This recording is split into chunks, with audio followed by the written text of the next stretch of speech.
Alas, poor Lefty, I knew you well. I knew you like the back of my hand, or the bottom of my foot. Whatever. Either way, a part of me died the day I lost you. Alas, my soul. How can I ever say goodbye? When I learned our days together were numbered. It's 12 days before amputation. All I wanted was to savor the moments we had left. I just went several miles. I want my foot to feel sunshine and the feel of the ground on it one last time. See what rocks feel like. Oh yes, an owie on mommy. Do you remember the caress of the breeze, or the farewell kiss of sunlight on your cold skin? I took you to our special place, a place where the line between heaven and earth blurs and the world is still. And just being outside, the birds are singing, the river's beautiful, and the world is green and fresh and lovely. So even though life is hard stuff, there's still so much beauty around. I just can't take it in. We hiked up the mountain together. You were too broken to bear weight, so I carried you on crutches, higher and higher up the slope. One last time. Remember how we used to take the children to the pool? The children. How could I tell them that you would soon be gone? Aria cried when I told her. I tried to assure her I would still be there for her, even if you weren't. I love the pumpkin. To stem her tide of tears, I took her out for ice cream to show her I would never leave her side. I managed to make her smile, while on the inside, I was still reeling from it all. I took the boys separately for ice cream. It was almost Michael's birthday, and the news overshadowed his special day. He refused to talk about it. He still won't talk about your passing. His feelings are locked deeper than I can reach. And the baby, too young to understand.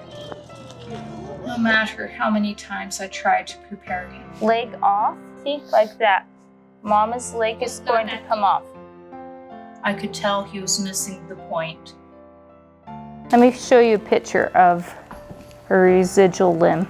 Mama will go to the hospital and leg will go by like this. No more foot.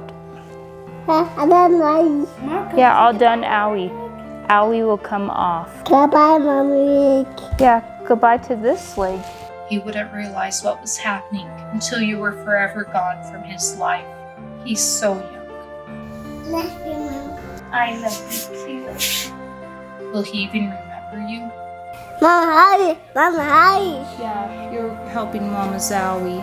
I didn't want things to end this way. You disappearing, leaving behind an empty hole. I wanted you to leave behind something lasting, something meaningful. Amputation drew near. With each day that was crossed off, the anticipation grew more exquisite. Then the countdown abruptly ceased.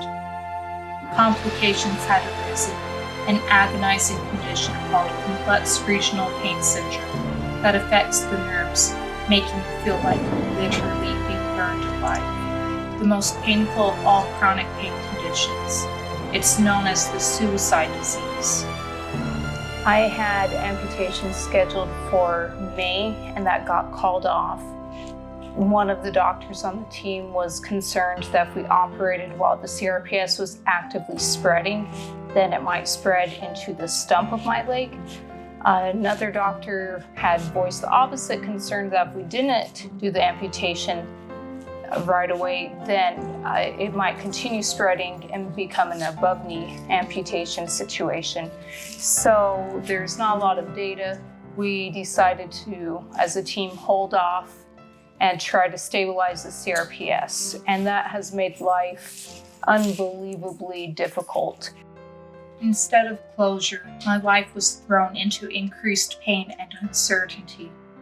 Unable to walk, unable to sleep because of the burning in my nerves, I felt trapped in a living death. The doctors coordinated their efforts. I spent all day, every weekday, rushing from doctor to doctor. It was often 8 to 11 hours from when I left in the morning until I returned home just in time to tuck the children in bed. Listening to them ask why I was always gone, why I couldn't just be their mom again. We needed the CRPS to be below the cut line for amputation. Various types of injections helped push the CRPS farther down my leg. It wouldn't last. My body would acclimate and override the drugs, but hopefully the interventions would buy us the time and space we needed. I spent hours at a time, multiple times per week, receiving injections that left me violently ill and detached from reality. After 2 months, the countdown began anew, if possible, grimmer than before. The final week arrived. The sensation of burning flames began creeping back up my leg. We were out of time. This time, there was no chance to feel the sunshine or grass underfoot. No time to take the children to the pool or out for ice cream. In a race against a raging fire, the only way out was to lose you. The week began with Independence Day, though it didn't feel like a holiday, not with the end so near. But with so many appointments between now and Friday, this was my only chance to say goodbye. I took you up the mountain, this time in a wheelchair. I wanted your existence to end in triumph. The rest of the day was spent as a family, simply being together. The rest of the week was a blur, so frantically busy as I rushed between specialists who were several hours apart. There was no time to even pack my hospital bag. The day before amputation, I kept glancing at you, wondering if this was real, if we were really about to go through with this. Tomorrow, the life we'd known together would be gone forever. How I wished there was a way to prove you had once existed, something to show how real you'd once been. What imprint would you leave on the remainder of my days? Then it struck me. You would soon be gone, but there was something you could leave behind. With only minutes between getting home from one appointment before leaving for the next, I grabbed a pad of parchment paper and some ink.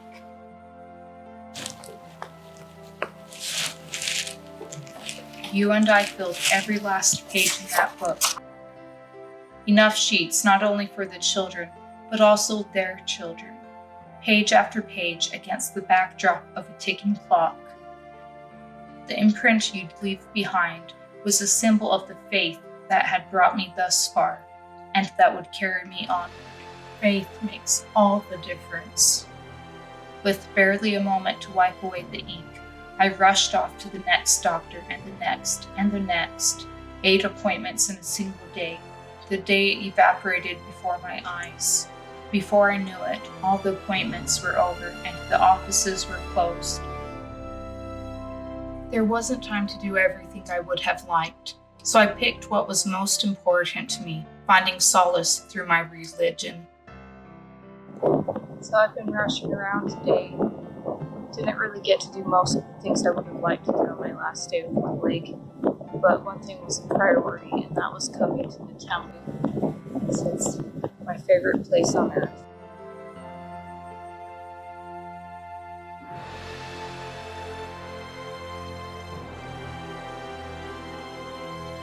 Afterwards, I went to the church to play the organ one last time with both feet.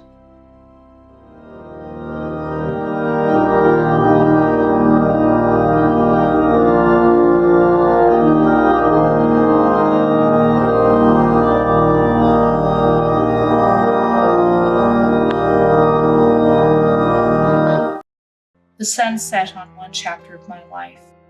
In the dark hours of the night, I scrambled to pack my bag.